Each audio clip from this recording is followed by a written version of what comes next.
yaa ngi si Kër Massar point info ñu ñëwoon tey waxtaan ak yow si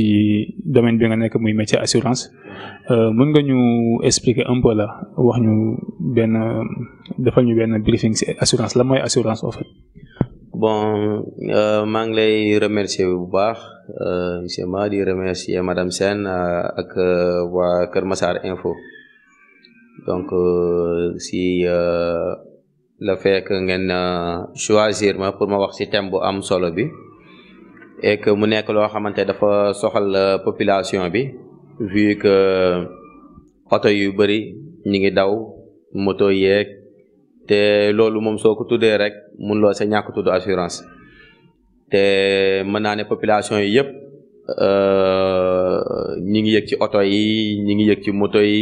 en tout cas moyen de déplacement yi nga xam ne moom ngi gis ci dëkk bi yëpp boo si gis am na assurance en tout cas lu si ëpp boo xamante ne moom moo tax loolu di circuler donc c'est important si wax si donc maa ngi leen si remercier bu baax donc assurance boo ko bëggee résumer en quelque sorte c'est comme benn partenariat comme benn link boo xamante ne entre assureur bi ak assuré bi. Donc bu ñuy waxee assureur bi mooy ki nga xamante ne moo éligible pour mën a délivrer benn assurance donc assuré bi mooy ki nga xamante ne moom la ñuy assurer assureur bi nag moom dafa am engagement boo xam da koy jël vis-à-vis kii ñëw si moom pour mu assurer ko te engagement bu njëkk bi mooy déjà être un conseiller. C'est-à-dire nit ki assureur bi kii ñëw day jàppe ne ko kooku xamul donc moom da ko war a conseiller guider ko parce que moom moo nekk ci métier bi ci biir loolu war na fexe ba teg ci loxoom loo xamante ne lu leer lay doon muy ay options yu bari yoo xamante ne client bi loolu la ko tax a ñëw ci moom pour mu assurer ko bu ko defee kooku nag après nag si biir ay waxtaan mooy xool li nga xamante ne mën na ko tolloon nag ak dooleem su boobaa mu ne option bii laa jël mu assurer ko bu ko defee mu nekk un engagement concret mu bañ a nekk engagement boo xam ne pas par parole mais écrit parce que assurance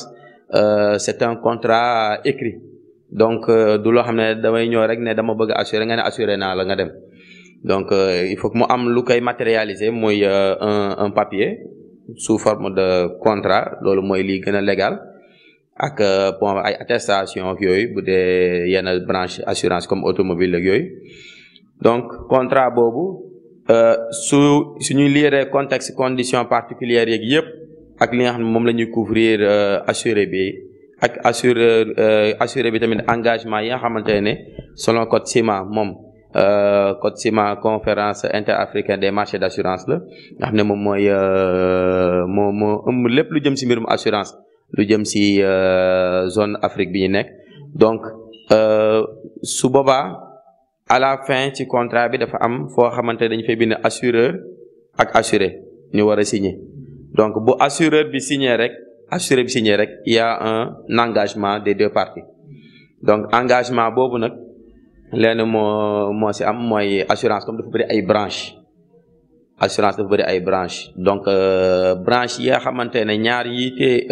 te assurance mooy assurance dommage matériel ak assurance vie assurance dommage matériel moom la ñuy faral tuddee IARD incident accident et risque divers assurance vie moo lëmb lépp loo xamante lu jëm ci doomu aadama bi en quelque sorte comme lu jëm ci assurance éducation assurance retraite ak assurance indemnité fin de carrière yooyu yëpp ci assurance vie la nekk assurance IARD dommage matériel moom la ñuy wax comme assurance oto yi moto yi assurance avion yi assurance santé sax mi ngi ci biir et aussi ak lépp lu jëm ci assurance comme entreprise yi voilà donc même ba ci quincaillerie yi ngay gis sax yooyu yëpp dañ ko war a assurer donc loolu mooy assurance dommage matériel voilà donc en quelque sorte loolu la donc soo xoolee liñ fi tudd yëpp nekk na loo xam ne population bi au quotidien loolu la ñuy dund soit ñi ngi ci transport yi pour bu ñuy xëy ba bu ñu am fu ñu dem pour déplacement bi kenn ku ci nekk tamit boo jugee ci kër soit nga dem ci kër baa nga dem ci entreprise te loolu yëpp ce sont des trucs qu'on assure voilà donc assurance en quelque sorte loolu lañ ko mën a résumer et que voilà nekk na loo xam ne yàgg na du ci dëkku nit ku ñuul la commencé donc ci dëkku tubaab bi voilà vers les années 1600 sax daanaka ne assurance tàmbali na ci dëkku tubaab bi et pour montrer que ñoom dañoo devancer ci lu bari ci côté boobu noonu mais bon yàlla def na ba muy ñëw nànk les siècles di dem ba finalement mu dugg ci Afrique. Et je peux dire que il y a pas mal de grandes compagnies internationales qui sont ici en Afrique. Voilà, donc c'est quelque chose qui amène le monde évolue. Donc les gens doivent impérativement s'imprégner dans le milieu des assurances, car il n'y a pas que les autos, les véhicules, les motos qu'on assure, mais il y a tas de choses qu'on peut assurer et qui peuvent aider les gens par rapport à leur quotidien. Voilà. Nanga assurance, c'est un partenariat entre deux parties. Ok, bu ñu duggee au fond, dans le fond du sujet, partenariat bi l'assureur la mooy rôle am, l'assuré aussi lan lay joxe. Voilà, donc tey jii on peut dire que sans assuré yi assureur bi du exister. Donc tey kii toog nii par exemple ñun mii toog fii nii pour assurer, c'est parce que on a des gens à assurer. Donc kii ñëw pour assurer moom dafa am lu mu bëgg assurer sûrement moo tax mu ñëw xool fu ñu def assurance mu dugg donc mën na nekk otoom la bëgg assurer wala këram wala entreprise am wala lu mu mënti doon donc si biir loolu moom bu waxee lu mu bëgg rek ñu dañ koy orienter fexe ba xam exactement lan la bëgg yenn saa gis koo xam ne sax li mu xamul sax réellement lan la bëgg parce que peut-être que dafa daan dem di am yenn assurance yoo xamante ne ñooñu duñ ñu dugg dans le fond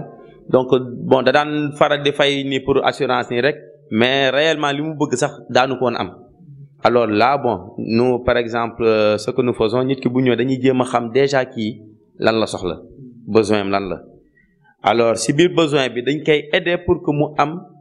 au moins bu dul 100% mais mu jege 100% de solution bu muy wut. Donc par exemple kii bëgg ñoo di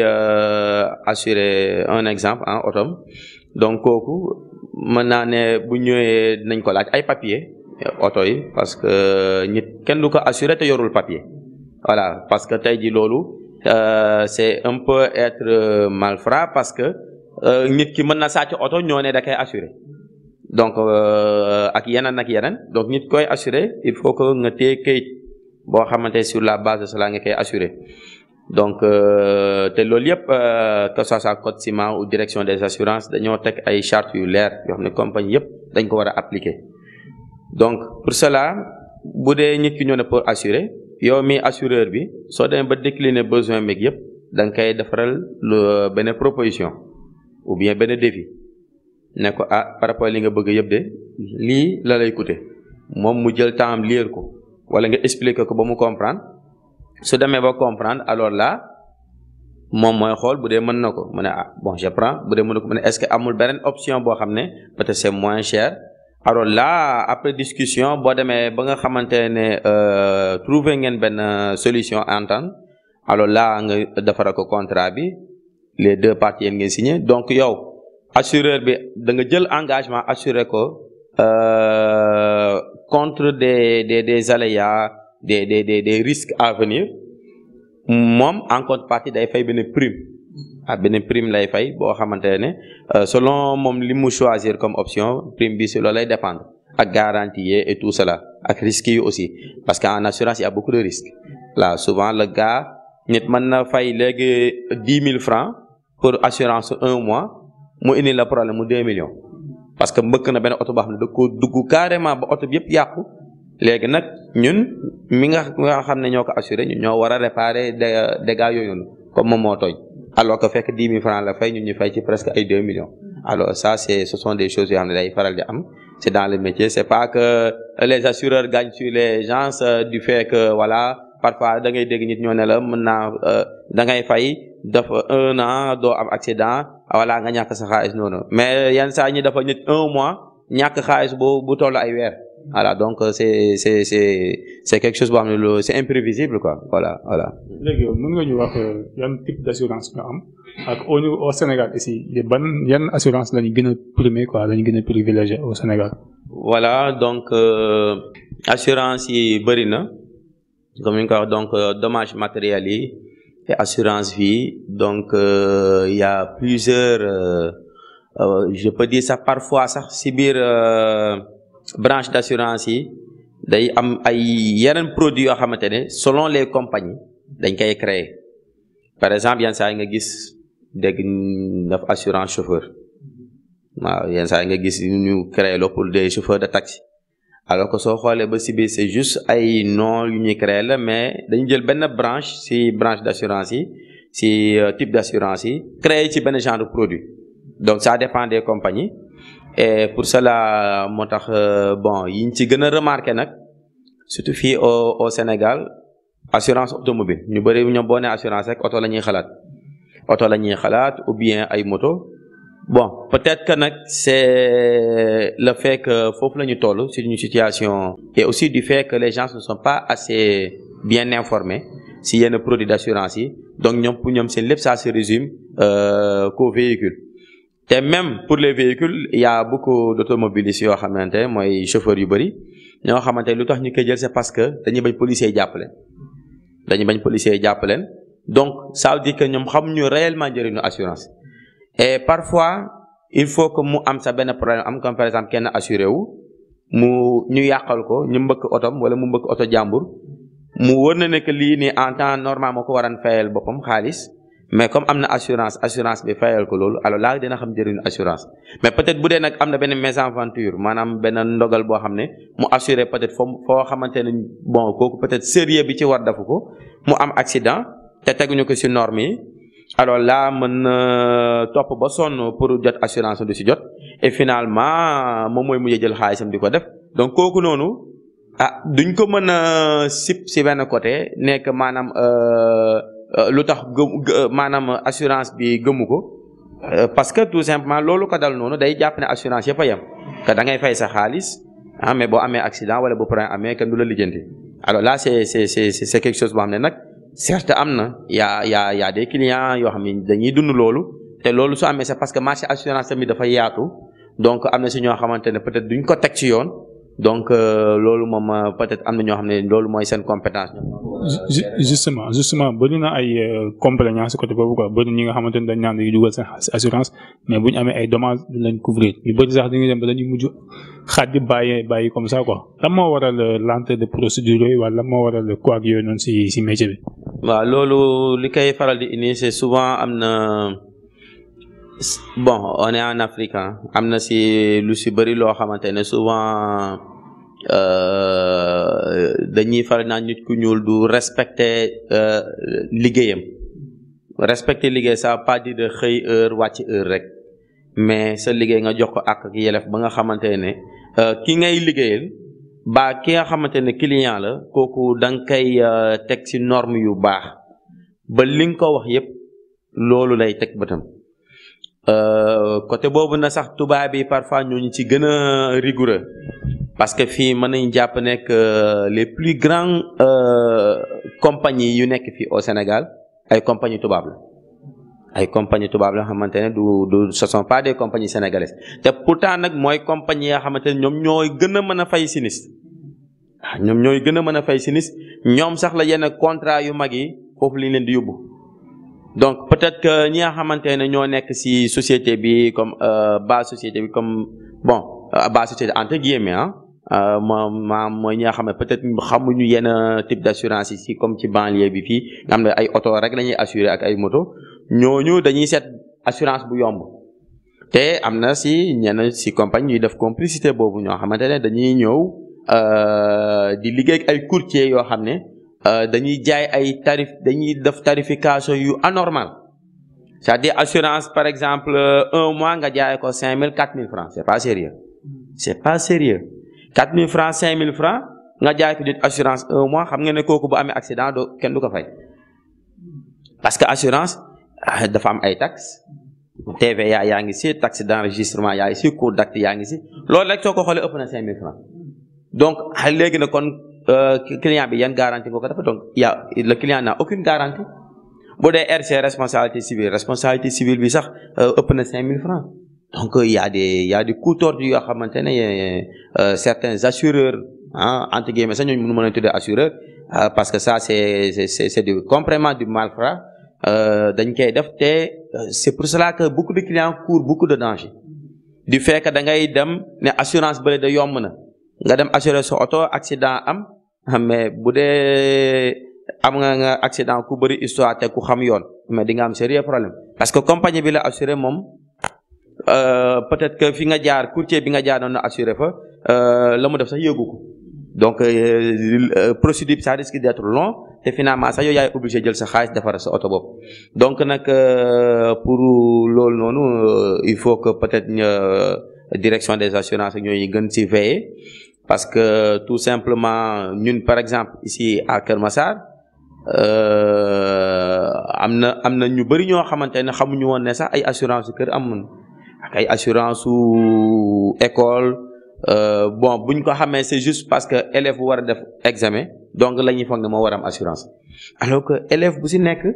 war na am assurance du fait que même bu jugee këram di dem école ba dara dal ko si yoon bi assurance moo ko war a jël en charge bu yàqale dara wala mu gaañ nit te fekk moom mu bokk si école boo xam ne moom defal nañ ko assurance moo koy jël en charge bu dee si trajet bi diggante këram ak école bi loolu la amee bu dee moom dara dal na ko accident bu ko dal moom si ñoom boppam assurance moo koy jël en charge te loolu yëpp école yëpp war nañ ko mën a xam parce que tout simplement ñoom dañu jàpp ne assurance c'est juste benn papier bu ñu ngay defaral pour comme ça kooku bu bëggee def examen bu ñu ko laajee assurance rek mu joxe ko donc même culture la tamit ak ki nga xam ne dafay ne assurance damay dagg talon rek pour bañ policier bi jàpp ma alors que loolu du assurance ñun mën naa ne Afrique sax ba assurance bi nit ñi di def c'est rien du tout parce que ay Europe souvent seen assurance yi gën a moins cher ay 200 000 la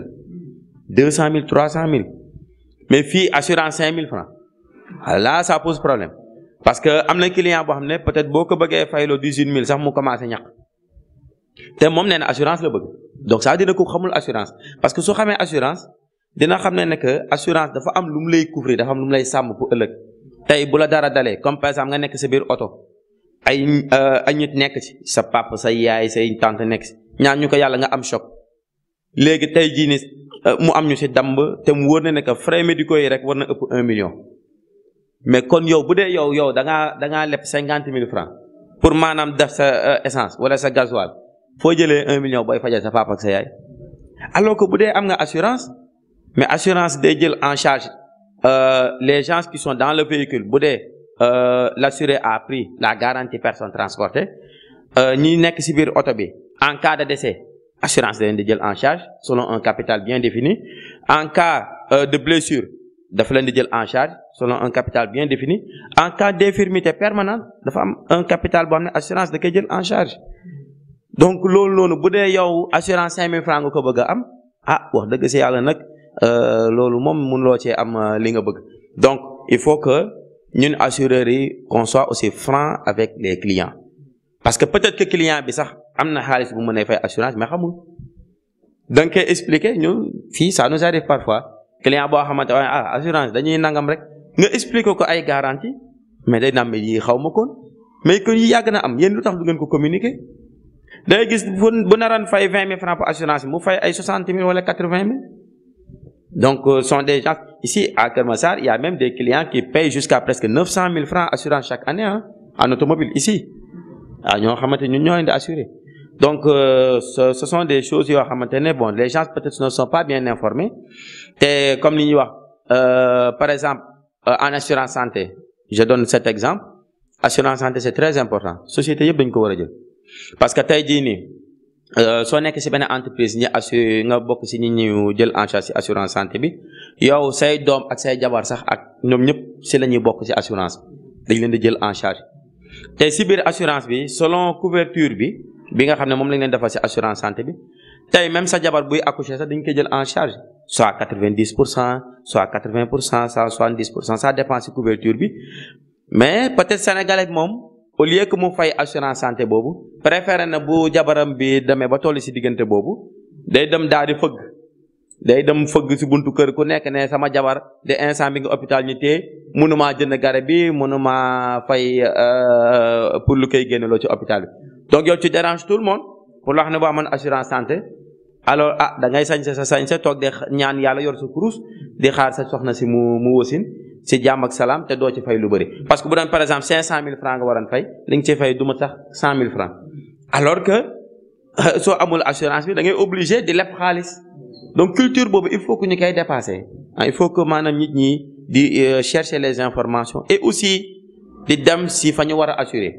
parce que doo gis benn waaju dëgër fit rek ubbi lu mel ni cantine Pintom bind si assurance rek nga dem di fa dagg kooku su ko neexee mën naa lalli foofu bu ëllëgee boo amee accident fooy dem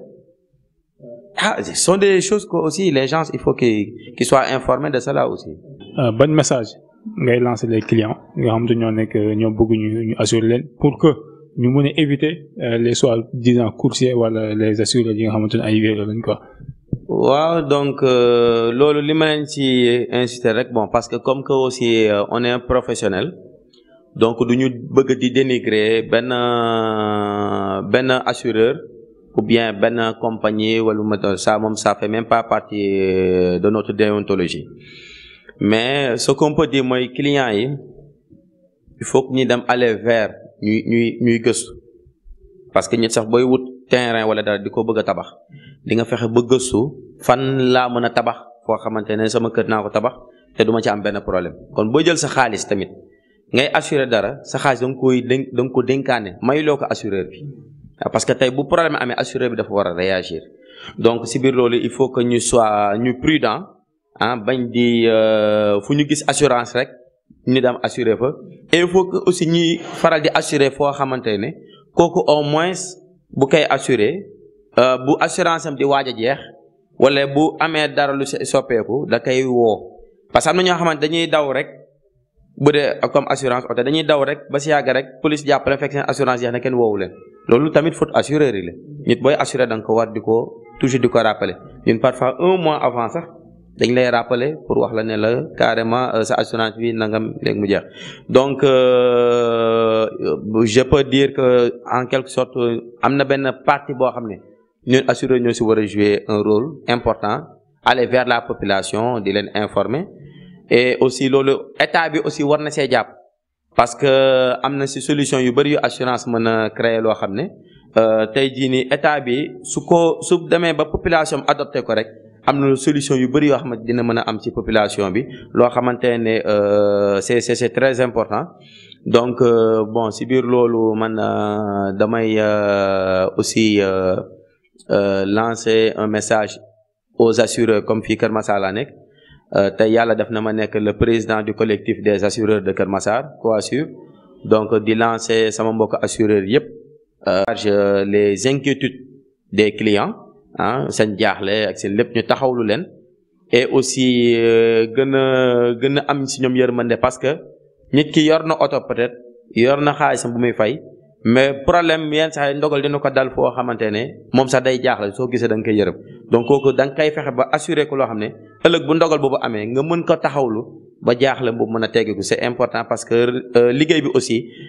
humanité si la bokk voilà te je pense que milieu d'assurance loolu lañ ko yàgg a xamee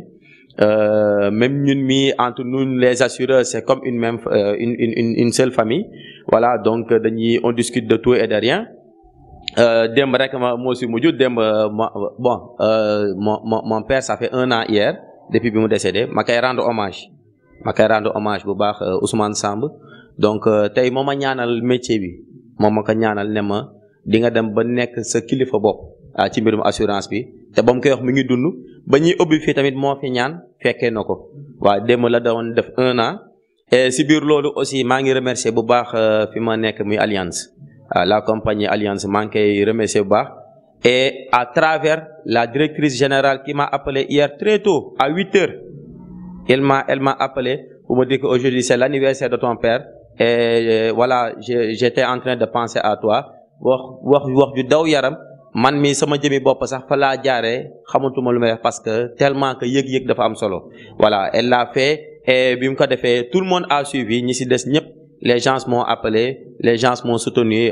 parce que aussi l'assurance c'est une famille hein affaire bi métier bi famille la et aussi si biir loolu di nuyu aussi ñi nga xamante ñoo tax assurance bi peut-être que ma mën a sañ-sañ am sañ-sañ toog di ci wax ak aussi ak fi ma ci toll loolu aussi maa ngi si remercier ku mel ni monsieur Diena nga xam ne mooy directeur général adjoint bu Allianz nga xam ne moom moo ma gën a inspiré ma dugg ci métier bi et il m'a beaucoup aidé di ma conseil di ma wax nan laay def parce que lu mel ni banlieue bi fii c'est pas facile de développer produit yu mel ni Allianz parce que souvent dañ naan Allianz dafa xaw a cher par rapport aux autres mais non c'est pourtant des tarifs à juste prix pour n'importe quelle personne bi xam ne bëgg na ñëw pour assurer mais comme aussi on délivre une assurance on délivre pas de n'importe quoi donc lépp dañ koy teg ci norme parce que Allianz aussi tamit lépp lu ko war ak client bi ak ak état bi lépp dafay tegu ci yoon donc on peut pas délivrer n'importe quoi donc moo tax nag ci biir loolu nag population bi wax dëgg ci yàlla ñu ngi ciy jàppale des gens recommandent d'autres pour ñu fi nekk di fi ñëw et ñoom ñëpp ñu ngi ci am machallah satisfaction donc je pense Allianz loo tax depuis des années je peux dire même depuis plus de 80 ans musuñu dugg ci banlieue bi c'est la première fois ñu dugg fii et les gens apprécient beaucoup donc di nuyu toute l'équipe de Allianz ah ak ñi nga xamante ne tamit sont les chefs d'agence du réseau Allianz et aussi mes frères du collectif des assureurs voilà maa ngi leen di nuyu bu baax di nuyu aussi sama famille sama yaay samay frères et tout le monde voilà ak samay collègues yi nekk fii ci bureau bi aussi voilà ñoom ñëpp maa ngi leen di nuyu et aussi voilà di leen remercier waat bu baax di remercier aussi les autorités qui sont là ici à Keur Massar en commençant par l'honorable député maire Moustapha Meng aussi qui a joué un rôle important pour l'installation de cette agence voilà ndax inauguration bi il était à Paris mais il a fait en sorte d'envoyer une forte délégation lors de l'inauguration ici et je pense que loolu yëpp aussi bokk na ci loo xam ne war nañ koo jaajëfal bu baax voilà donc di nuyu aussi toute l'équipe municipale et aussi nos voisins que ce soit l'hôpital la gendarmerie avec le nouveau major de la gendarmerie de Keur Massar monsieur Abdou Aziz Kandji voilà donc la passation de service ñi ngi fi woon donc ñu ngi leen di remercier bu baax a baax voilà